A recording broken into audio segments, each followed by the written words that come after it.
Salmo de número 22.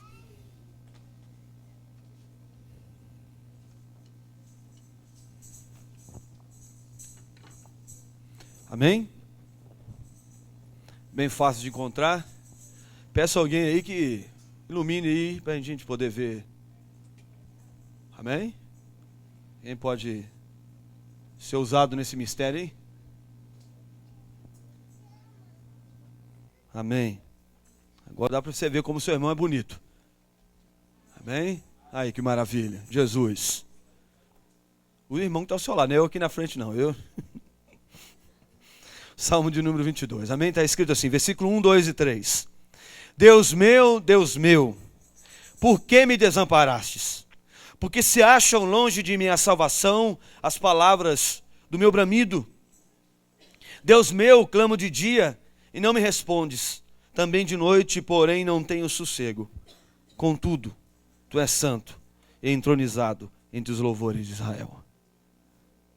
Pai, obrigado pela tua presença, pela oportunidade de cantar ao Senhor, de ministrar a Deus diante da tua presença. E agora nós queremos ouvir a tua voz. Nós oramos, nós clamamos para que possamos, ó Deus querido, ouvir a tua voz, ouvir a tua direção que só tem para nós nessa quinta-feira, a qual nós separamos para te buscar, para orar, para conhecer as vitórias que o Senhor tem separado para nós, as vitórias que foram conquistadas na cruz. Nós queremos viver cada uma delas para a glória do teu nome. E neste momento pedimos que a tua palavra venha nos direcionar para que possamos sair daqui cheios e renovados para a glória do teu nome. Assim nós oramos em nome de Jesus. Amém. Pode sentar, meu irmão, minha irmã.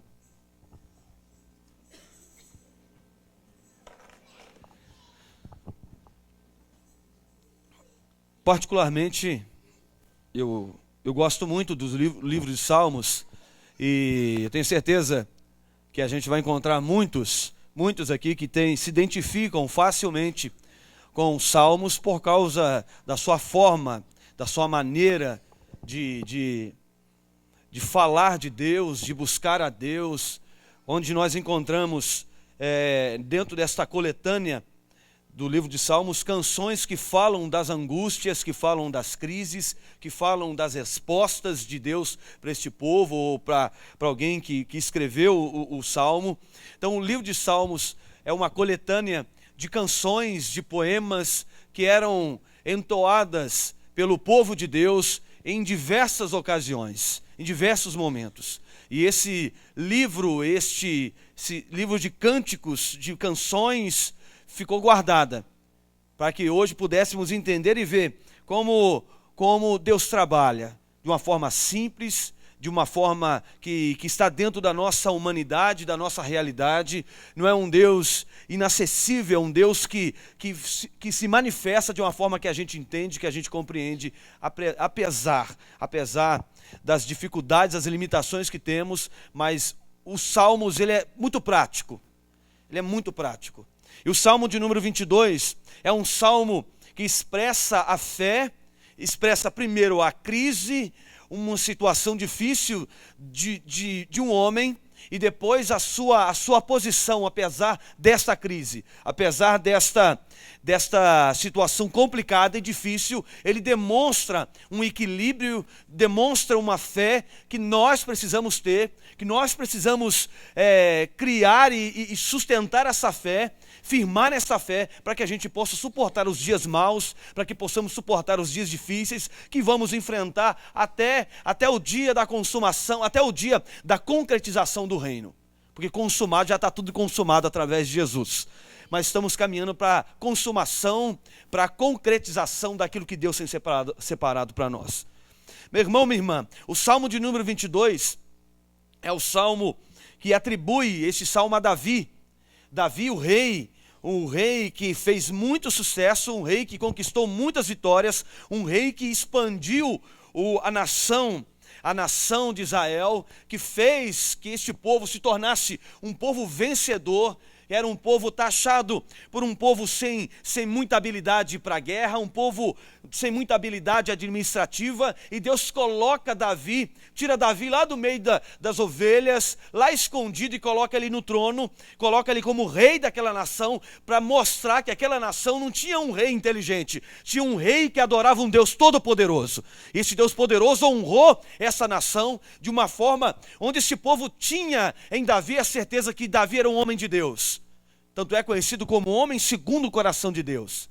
Ele estabelece Jerusalém, ele faz Jerusalém uma grande cidade, uma cidade com as suas muralhas, com a sua administração poderosa, que fez que Israel crescesse, se expandisse e tornasse o Israel que foi no período dele. E quando Davi sai, os judeus, Israel pede um rei da linhagem de Davi. Nós queremos um rei igual a Davi.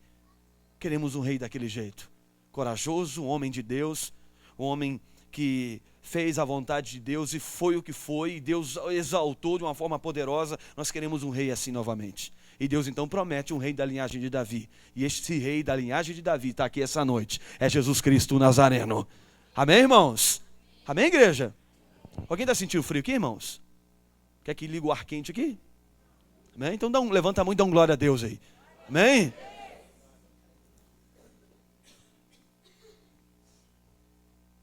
Salmo 22.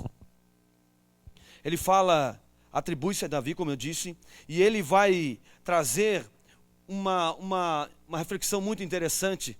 E essa reflexão também é usada pelo povo de Deus, um período muito interessante para você saber, você que quer conhecer a Bíblia, você que quer entendimento da palavra de Deus. O Antigo Testamento ele tem seus focos, né? Na chamada de Abraão, tem o povo, o período que passa dentro do Egito, o período que se estabelece com Davi, você vai vendo, mas um período muito importante que você precisa conhecer, a gente precisa cada dia também pesquisar sobre isso, é o período quando Israel cai na Babilônia.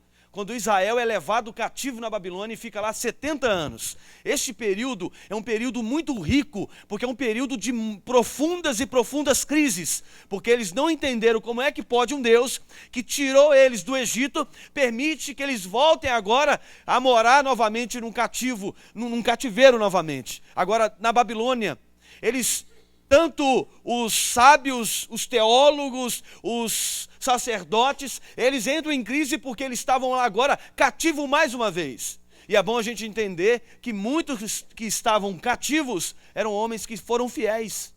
Foram homens que ouviram a Deus, mas quando foram atacados e destruídos pelo rei da Babilônia, os sábios foram levados para dentro daquela nação, da Babilônia. E lá dentro houve muitas crises, mas dentro dessa crise, dentro desses momentos difíceis, que surgiram os textos mais extraordinários, os textos mais tremendos e canções mais poderosas, porque é no meio da crise, é no momento da prova, é no momento da angústia, meu irmão, minha irmã, é no momento que a gente passa pelo vale, que passa pela prova, que a gente descobre quem é esse Deus para nós, é que a gente descobre qual o tamanho da nossa fé, é o momento que a gente descobre qual o nosso nível de amadurecimento diante de Deus, é no momento das crises, é nos momentos das provas que Deus faz que a gente consiga crescer. A gente canta porque a gente sabe que toda a honra, toda a glória é de Jesus. Como João Batista disse, que eu diminua e que ele cresça. Mas quem é que não quer crescer? Quem não quer amadurecer? Quem não quer alcançar um degrau a mais? No momento da crise, nos momentos de provações, é um momento de grande oportunidade para a gente crescer. É para a gente olhar para dentro de nós e ver o que eu tenho carregado dentro de mim. Qual a revelação que eu tenho de Deus? Qual o entendimento que eu tenho de Deus para que eu possa suportar essa crise, passar por ela e lá na frente cantar o hino da vitória. Eu preciso no meio da crise ter algumas coisas muito bem claras para que eu possa suportar. Porque crise a gente sempre vai ter. A gente até fala que a gente não vive crise, a gente não vive. A gente vive Cristo. Amém? A gente não vive crise, a gente vive Cristo. Mas vivendo em Cristo, a gente também passa por crise.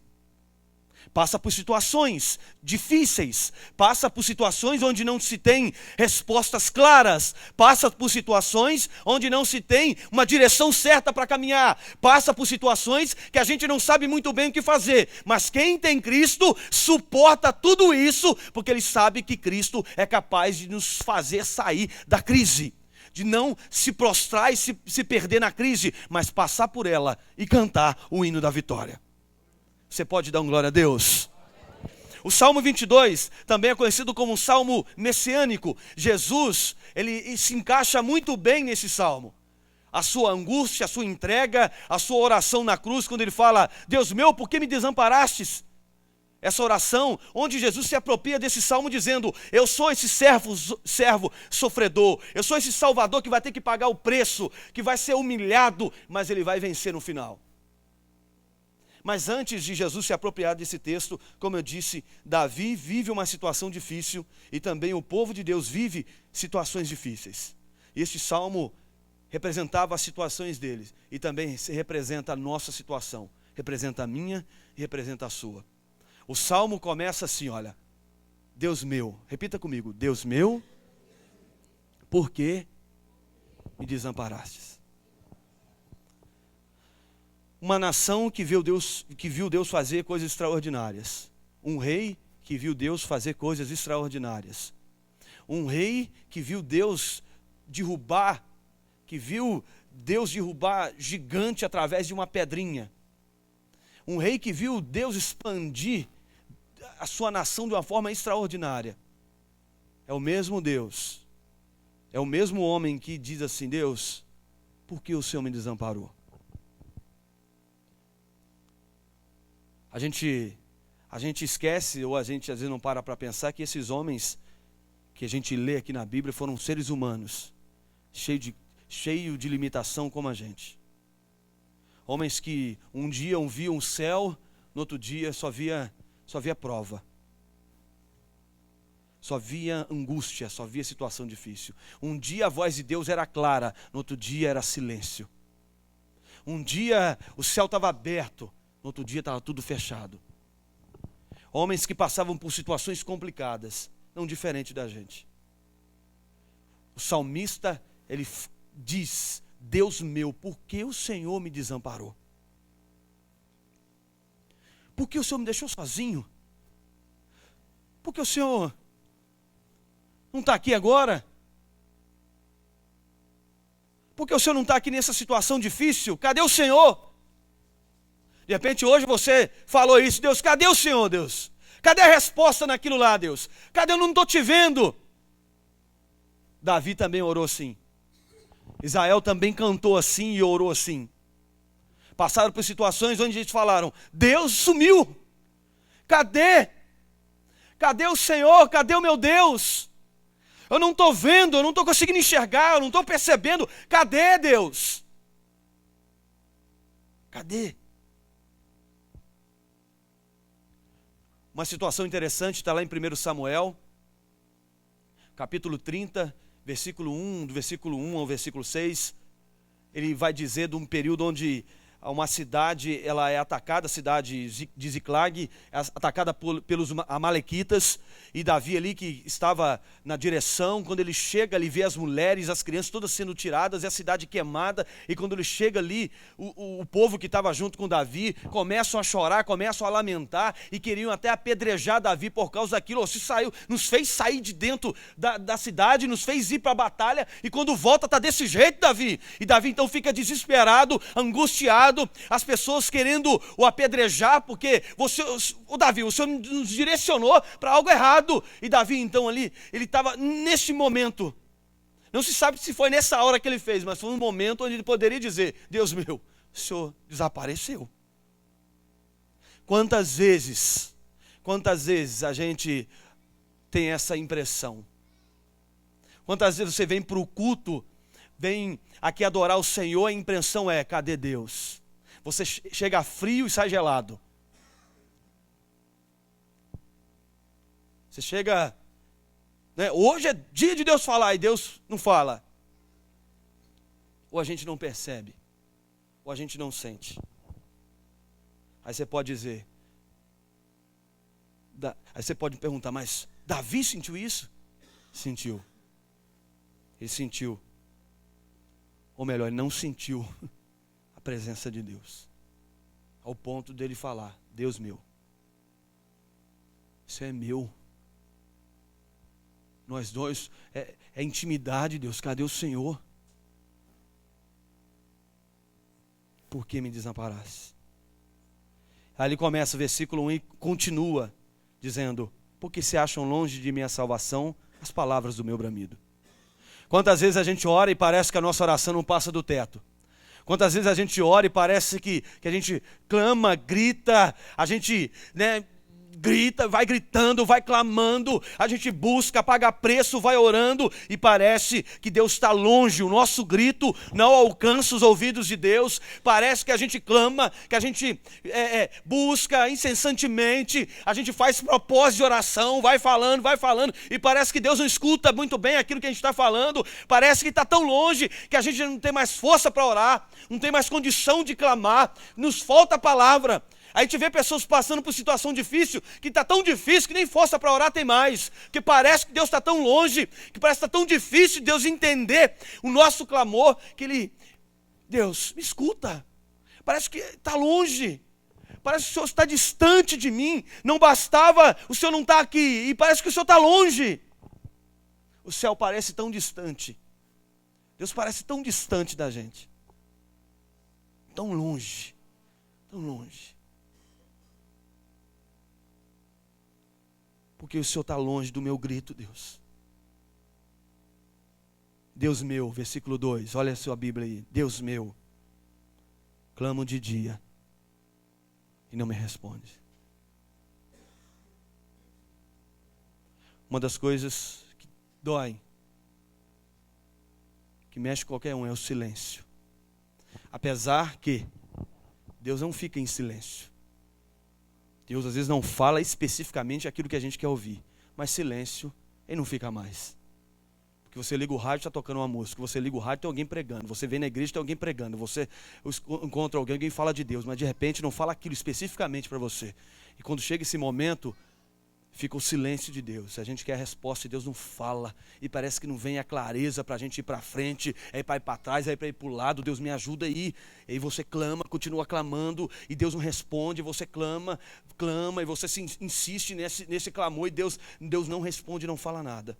Davi estava lidando com essa situação também de silêncio. E o versículo 2 fala que a situação não estava muito simples para ele. Quando ele fala assim no versículo 2, na parte B, também de noite, porém não tenho sossego. Ele orava de dia, Deus não respondia. Ele orava de noite, o pessoal fala que madrugada a fila é menor, né? mesmo nessa técnica aí que eu não conheço, nessa fila menor, né? Ele foi nessa fila menor, e essa fila menor também não deu jeito.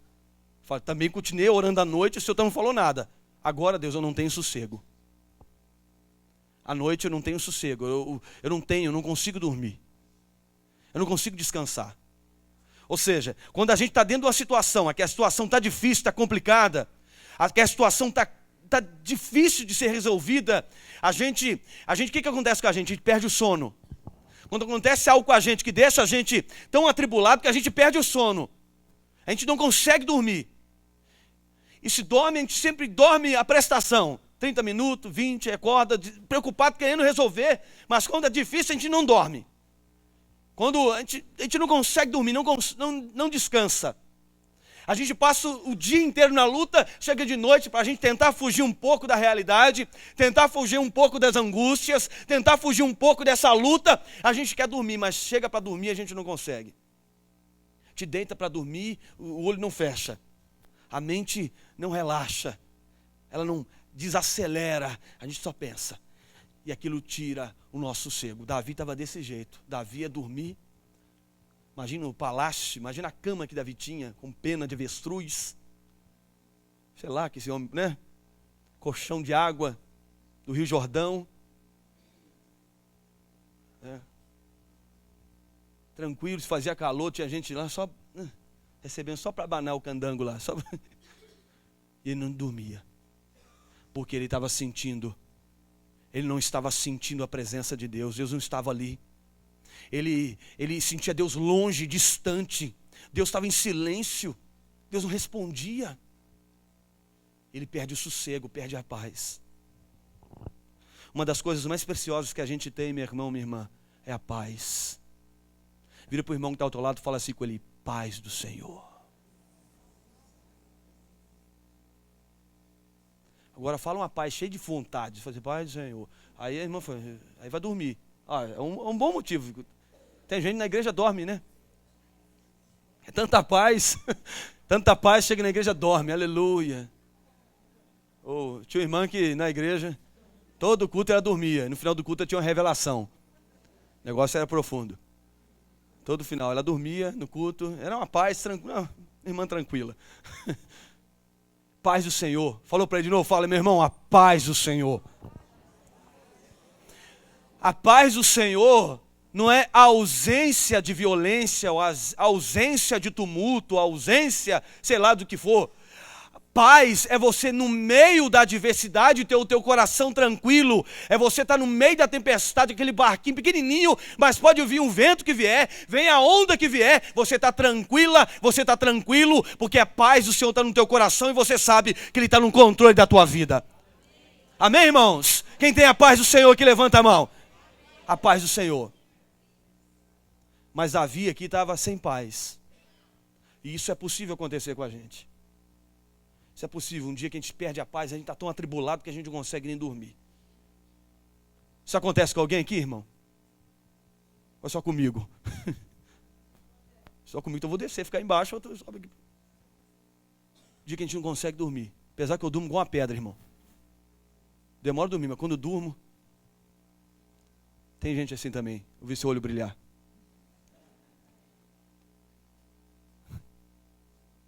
Davi perdeu a paz. Perdeu o sossego. Mas o Salmo, como eu disse,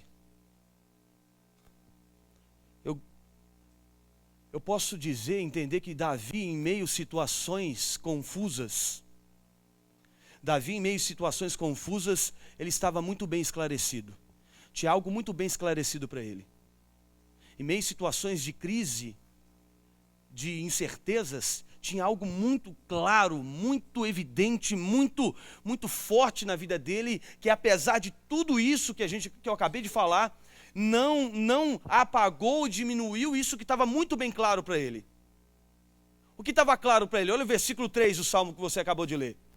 Apesar dessa angústia, apesar da ausência, apesar da distância, apesar do silêncio, apesar do desassossego, apesar desse momento onde ele não conseguia dormir, tinha algo muito claro para ele. Porque, meu irmão, minha irmã, da mesma forma que ele passou, nós também passamos. Mas da mesma forma que ele venceu, também podemos vencer. Isso tem que estar claro para nós. O que estava claro para Davi? Porém, como é que está na sua Bíblia aí? Contudo, porém, apesar disso tudo que eu estou enfrentando, tu és santo, entronizado entre os louvores do teu povo.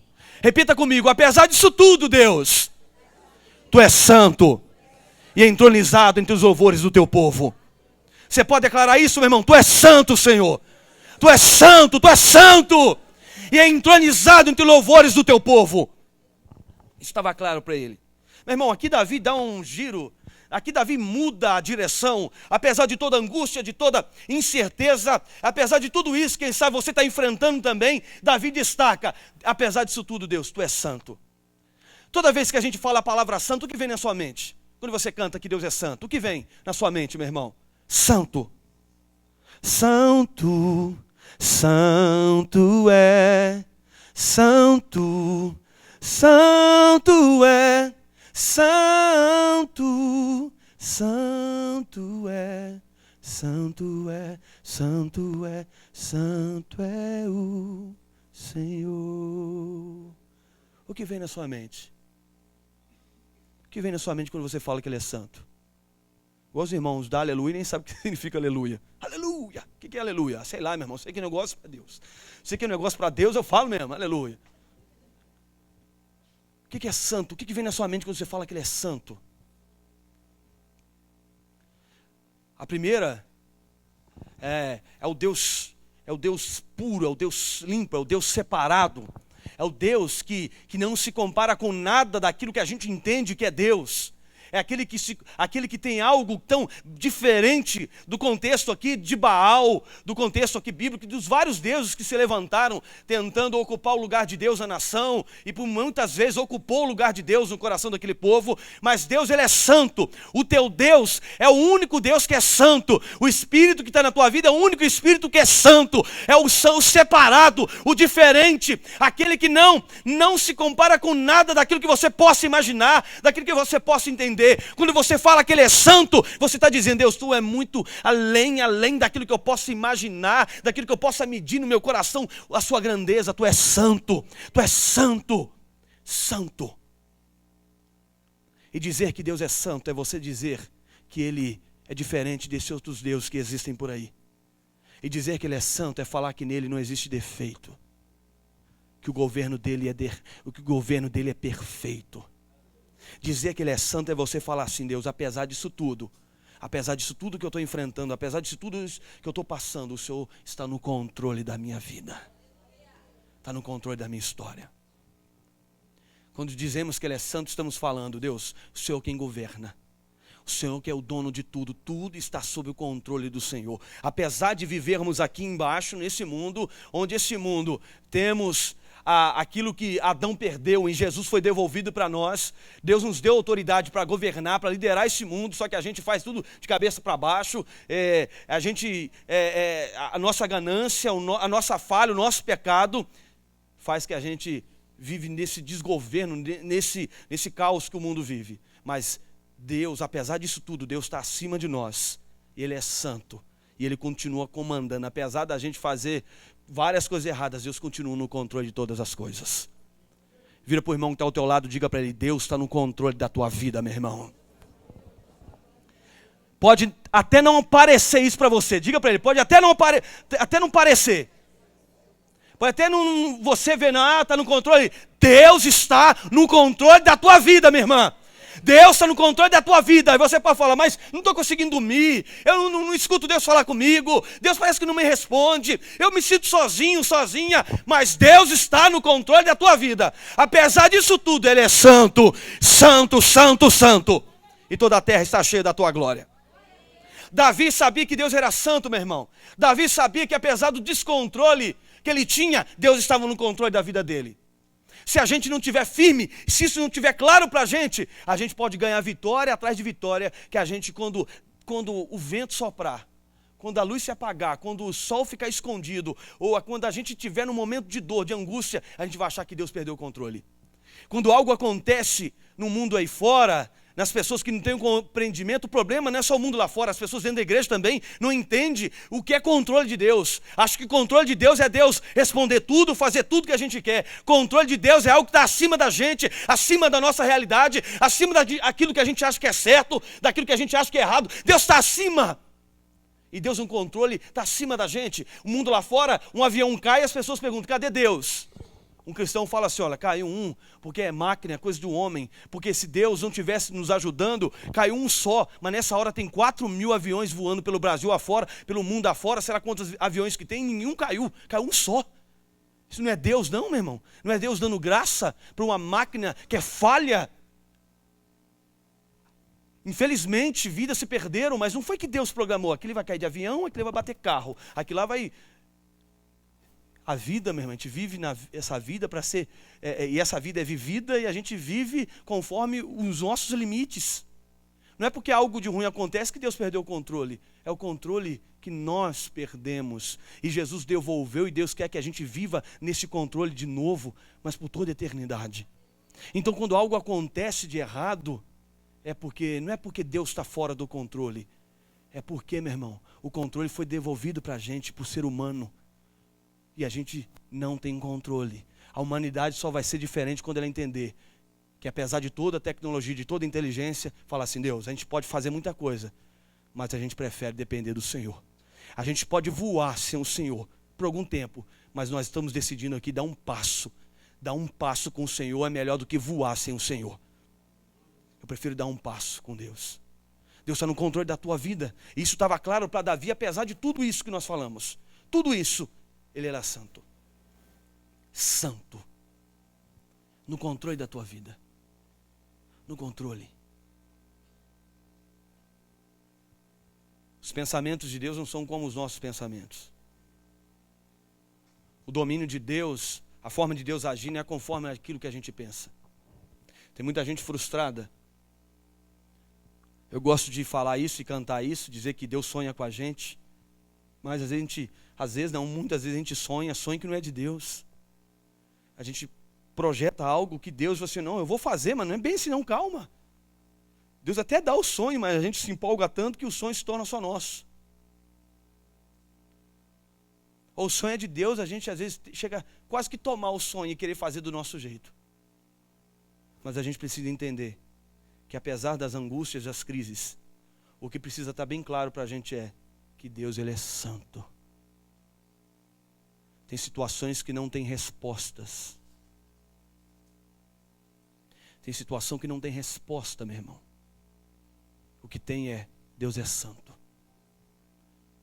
Deus está no controle. Tenho certeza que Deus não queria isso para você, mas já que aconteceu, Deus continua sendo santo. Eu fui no velório de uma criança, 2 anos.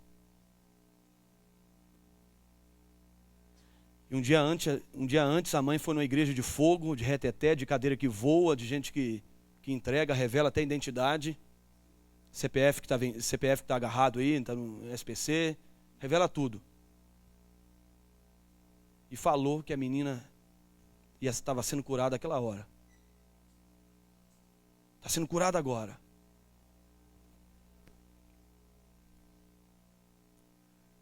E quando a mãe vai para o hospital, isso num domingo, vai no hospital um domingo à noite, quando chega segunda pela manhã, a criança morre. Aí cadê o pastor da revelação? E essa criança não era da minha igreja, era de uma outra comunidade. Aí o pastor sem revelação foi lá. E aí? O que a gente fala?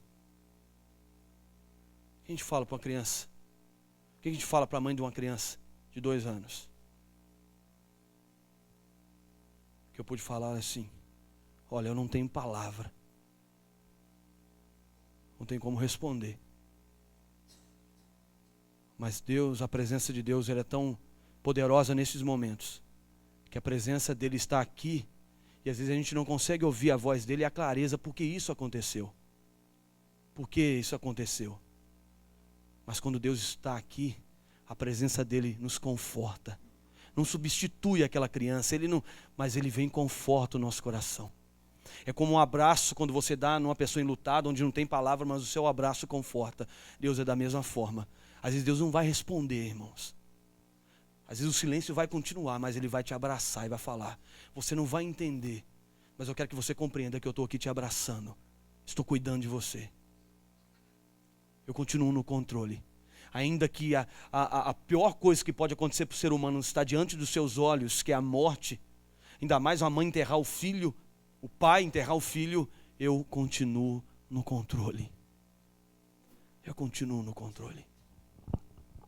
Deus continua no controle, irmão. Porque se Deus não estivesse no controle, a igreja não estaria aqui. Porque várias pessoas morreram para a igreja tivéssemos aqui hoje, não só Jardim Amália, mas tantas igrejas que existem por esse mundo afora. Porque pessoas morreram. E morrer para nós... A pregação do Zé Ricardo está rendendo aí, ó.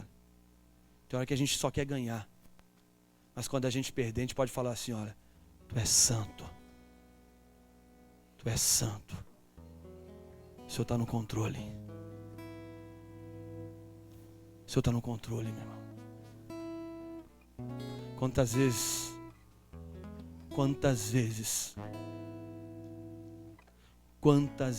você orou e Deus não respondeu?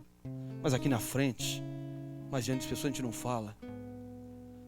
A gente pode até falar, mas o que tem que tomar conta do nosso coração não é o silêncio, mas é a certeza de que, apesar disso tudo, Ele é santo.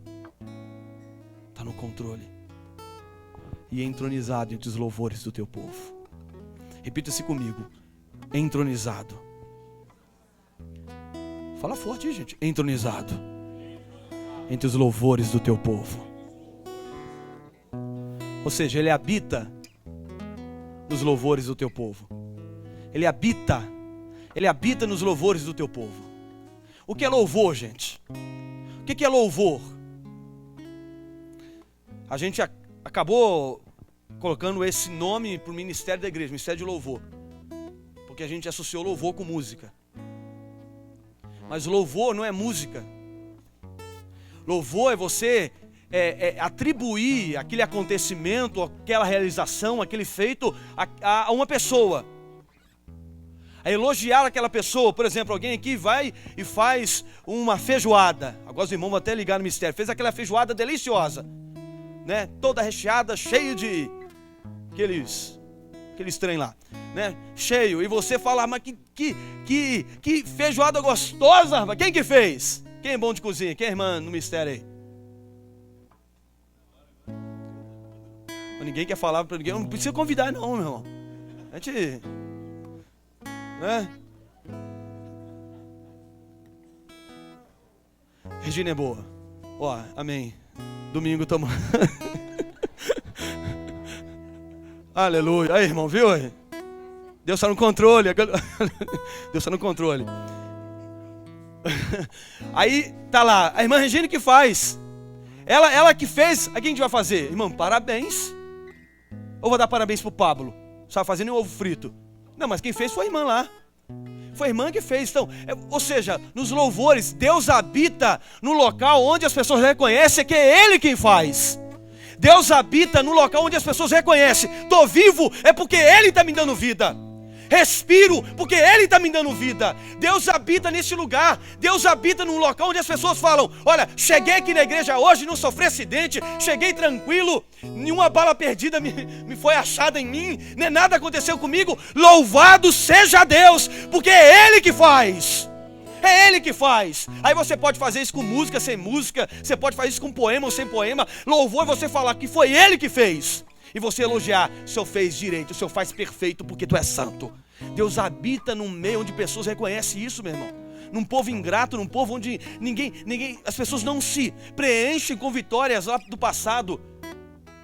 A gente recebeu uma grande vitória lá atrás, hoje por causa de uma luta pequenininha a gente joga fora. Deus habita nos louvores do teu povo. Ou seja, Deus gosta de morar. Deus não visita. Repita comigo assim: Deus não visita. Deus mora num local, numa vida onde existe um louvor constante a esse Deus. Você acordou? Quem acordou de manhã aqui, meu irmão? Foi Deus que te despertou. Pode ter sido o celular, o despertador, pode ser sua mãe que te empurrou da cama, pode ser sua mulher, enfim, mas foi Deus que te deu o dom da vida para você levantar mais uma vez. Louvado seja Deus. E Deus habita nesses louvores, meu irmão. Deus habita nesses louvores. E a gente precisa acreditar e viver nessa dimensão, que louvor é uma atitude de fé, uma fé prática, uma fé que você acredita que Deus fez lá atrás. Quem acredita aqui que Deus abriu o mar vermelho? Você acredita? Você não viveu lá? Alguém viveu isso lá? Não. Então, você acredita nisso, pela fé. Amém, irmãos? Você acredita que Deus te deu vida hoje, te curou, fez várias coisas na tua vida hoje? Você crê? Mas também te pode crer que amanhã Deus pode fazer mais. Você crê também? Você pode fazer esse louvor profético, dizer: olha, Deus vai fazer lá na frente aquilo que for melhor para mim. Então antes dele fazer isso lá na frente, eu vou louvar por aquilo que ele já fez e está fazendo aqui agora. Começar a louvar por aquilo que ele faz agora. Porque se eu viver na medida daquilo que... se eu viver louvando a Deus na medida daquilo que eu quero lá na frente, eu nunca vou louvar. Eu nunca estou com disposição para vir na igreja e louvar. Sempre eu vou vir cansado. Sempre vou vir cheio de tribulação. Não tem força para levantar a mão, não tem força para cantar, não tem força para ficar em pé. Só tem força para ficar vendo celular e lendo mensagem na hora do culto, na hora da pregação. Aí tem desânimo, aí tem ânimo, aí tem moral. Meu irmão, agora Deus quer que você venha para a igreja e se entregue com disposição, porque você só está vendo, você só está enxergando, você só está lendo, você só está me ouvindo, porque Deus está cuidando da tua vida. Apesar de coisas estarem fora do controle, apesar de coisas estarem fora da sua mão, você perdeu o controle, Deus continua no controle da tua história. Continua no controle da tua história. E continuo no controle. Eu aprendi muita coisa na minha vida nas pancadas, nas situações difíceis, nas angústias, nas coisas que não deram certo, nos sonhos frustrados, que Deus foi amadurecer a minha fé. Amadurecer a minha fé. Não preciso mais, meu irmão. Já fiz muito isso, subi num monte, Deus fala comigo, usa um profeta, usa um vaso, fala comigo. Quantas vezes, meu irmão, nas angústias, nas provas, desesperado, querendo ouvir Deus falar desse jeito. Deus fala, não é desse jeito. Não é desse jeito, maturidade espiritual, não é desse jeito. Não trata crente como guru, que você vai lá e revelou uma coisa para mim? Tem alguma coisa para mim? Tem. Deus fala direto com você. Se precisar usar alguém, Ele vai usar também. Mas não precisa viver nessa angústia, todo dia precisando de Deus falar. Deus fala. Deus está no controle, meu irmão. Deus está no controle da tua história. E Deus quer morar, Deus não quer visitar. Deus quer morar no nosso coração. Num coração que louva, que todo dia acorda e fala, Deus, eu estou na prova, mas só estou aguentando a prova porque o Senhor está comigo. Deus, eu estou na peleja, o Senhor parece que não responde, mas olha, isso é coisa da minha alma, é coisa da minha carne, é coisa de peleja mesmo, mas eu tenho a certeza pela tua palavra, que o Senhor mora em corações que te louvam. Então Deus, está doendo, mas eu vou te louvar a si mesmo. Está doendo, mas eu vou cantar louvores ao Senhor. Está doendo. Está complicado, eu não estou entendendo nada, eu não estou ouvindo nada, eu não estou conseguindo nem dormir, mas eu vou louvar, porque o Senhor habita nos corações que te louvam. O Senhor habita onde existe um coração que diz, está doendo, Deus, não estou conseguindo dormir, Pai, não tenho saída, mas se eu estou vivo é porque o Senhor tem me dado vida, e louvado seja o nome do Senhor. Aí você pode falar aleluia, aleluia. Louvado seja o nome do Senhor. Louvado seja Deus. Aleluia. Você pode dar aleluia? Aleluia. Aleluia. Louvado seja o nome do Senhor. Deus está no controle. Paulo e Silas na prisão poderiam falar, Jesus, brincadeira, Jesus. Largamos a nossa vida. Acredita-se, né, que Paulo era casado por causa da sua posição no Sinédrio. Então de repente Paulo estava lá na cadeia e falou assim, larguei minha mulher me largou porque eu virei cristão, estou aqui na prova, eu e Silas estamos aqui nessa prova, não aguento mais, Jesus, a gente está fazendo a tua obra, chegamos aqui em Filipos, arrebentamos com tudo, fizemos a tua obra, agora estamos presos, Jesus, nessa cadeia com um monte de ladrão aqui, a gente está preso. O que eles decidiram fazer? Atos capítulo de número 16, decidiram louvar o Senhor. A gente está preso, mas preso por fazer a vontade de Deus. Mais vale estar preso por fazer a vontade de Deus que solto fazendo a vontade da carne. Mais vale estar preso, acorrentado por fazer a vontade de Deus. Mais vale estar preso como Isaac foi amarrado lá pelo seu pai, pelo Abraão, lá em Gênesis capítulo 22. Mais vale estar preso lá na lenha do que solto sem fazer a vontade de Deus. Tem crente que não quer ser preso a nada. Não, sou livre. Vamos aprender a ser escravo. A pregação da Eric também está. Vamos colocar um brinco nessa orelha aí, meu irmão. É metáfora, tá? Não empolga não. Terça-feira a gente fala sobre isso. Mas vale estar preso, fazendo a vontade de Deus. E no momento da angústia, Silas e Paulo começaram a cantar.